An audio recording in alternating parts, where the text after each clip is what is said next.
ആളുകൾ MLA തടഞ്ഞു വെക്കുന്നു. ആ ആൾക്കൂട്ടത്തിനിടയിലേക്ക് MLA സ്വയം നടന്നു പോവുകയാണ് ചെയ്തത്. ഒരുപക്ഷെ അവിടെ അതിനുവേണ്ടി സുരക്ഷാ സംവിധാനങ്ങൾ ഒരുപക്ഷെ പോലീസ് ഒരുക്കേണ്ടതായിരുന്നു. MLA തടയുമെന്നുള്ള വിവരങ്ങൾ പോലീസിന് ഉണ്ടായിരുന്നു എന്നുള്ള കാര്യം വ്യക്തമല്ല. അത്തരത്തിലുള്ള സ്പെഷ്യൽ ബ്രാഞ്ച് റിപ്പോർട്ട് അടക്കം ഒരുപക്ഷെ നേരത്തെ കിട്ടിക്കാണണം.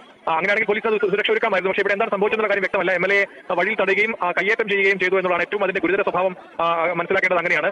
ഏതായാലും അത് ജനാധിപത്യ രീതിയിൽ അത് ഒരിക്കലും ആശാസ്യമായിട്ടുള്ള കാര്യമല്ല എന്നുള്ളതാണ് ഏറ്റവും പ്രധാനപ്പെട്ട കാര്യം. ഏതായാലും പോലീസ് അന്വേഷണം തുടങ്ങിയിട്ടുണ്ട്. ഇത് ഒരു വർഷത്തോളമായി നിലനിൽക്കുന്ന പ്രശ്നമാണെന്നാണ് നിലവിൽ പ്രാദേശികമായി നമുക്ക് ബന്ധപ്പെടുമ്പോൾ മനസ്സിലാക്കാൻ കഴിയുന്നത്. അതായത് അവിടെ ഒരു സ്വകാര്യ ഡയാലിസിസ് സെന്ററിൽ നിന്ന് മലിനജലം പുറത്തേക്ക് ഒഴുക്കുന്നു. അത് അവിടുത്തെ ജനങ്ങൾക്ക് ബുദ്ധിമുട്ടുണ്ടാക്കുന്നു. അവിടുത്തെ ജനങ്ങൾക്ക് ബുദ്ധിമുട്ടുണ്ടാക്കുന്നതിന്റെ പേരിൽ പലതവണ പരാതിപ്പെട്ടിട്ടും നടപടികളൊന്നും ഉണ്ടായിട്ടില്ല എന്നുള്ളതാണ് അവരുടെ പ്രശ്നം. പക്ഷേ അതിൽ MLA ഏത് തരത്തിലാണ് അതിൽ കക്ഷിയാവുന്നത് എന്നുള്ള കാര്യം വ്യക്തമായിട്ടില്ല. MLAക്ക് എന്തെങ്കിലും തരത്തിൽ പരാതി കൊടുത്തിട്ടുള്ളതാണോ, MLA ഇടപെടാത്തതാണോ എന്നുള്ള കാര്യം വ്യക്തമായിട്ടില്ല. MLA ആണ് വിശദീകരിക്കേണ്ടത്. അതേസമയം തന്നെ ഈ സമരസമിതിയുടെ ആളുകളും അത് വിശദീകരിക്കേണ്ടതാണ്. അത് നിലവിൽ വ്യക്തമായിട്ടില്ല. പക്ഷേ MLA ആ സമയത്ത് കടന്നു വന്നപ്പോൾ പെട്ടെന്ന് ഈ ആളുകൾ മുന്നിൽ നിൽക്കുകയും അവരെ തടയുകയും ചെയ്തു എന്നുള്ളതാണ് ഇപ്പോൾ പുറത്ത് വരുന്ന വിവരങ്ങളിൽ നിന്ന് മനസ്സിലാവുന്നത്.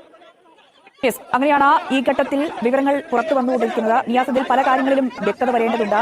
നിയാസ് പറഞ്ഞ പോലെ തന്നെ നേരത്തെ ഈ നാട്ടുകാർ ഇതുമായി ബന്ധപ്പെട്ട് എവിടെയൊക്കെയാണ് പരാതി നൽകിയത്, പഞ്ചായത്തിലടക്കം ഈ കാര്യങ്ങൾ ഉന്നയിച്ചിരുന്നു. എന്തുകൊണ്ട് പഞ്ചായത്ത് ഉൾപ്പെടെയുള്ളവർ ഈ ഒരു വർഷമായിട്ടും ഇതിൽ നടപടിയെടുത്തില്ല? പിന്നീട് MLA അടക്കം അവിടെ എത്തുമ്പോൾ MLAക്ക് നേരെ അടക്കം ഈ രീതിയിൽ സംഘർഷത്തിലേക്കും കയ്യേറ്റത്തിലേക്കും ഒക്കെ കാര്യങ്ങൾ പോവുകയായിരുന്നു. MLAക്ക് നേരിട്ട് ഏത് രീതിയിലാണ് പങ്കുള്ളത്? അങ്ങനെ പല ചോദ്യങ്ങളുണ്ട്. അതിനൊക്കെയും വ്യക്തത വരേണ്ടതുണ്ട്. കൃത്യമായി അതിന് വ്യക്തത വരണമെങ്കിൽ MLAയുടെ പ്രതികരണം ഏറ്റവും പ്രധാനപ്പെട്ടതാണ്. ഒപ്പം ആ നാട്ടുകാർക്ക് എന്താണ് പറയാനുള്ളത് നടക്കം നമ്മൾ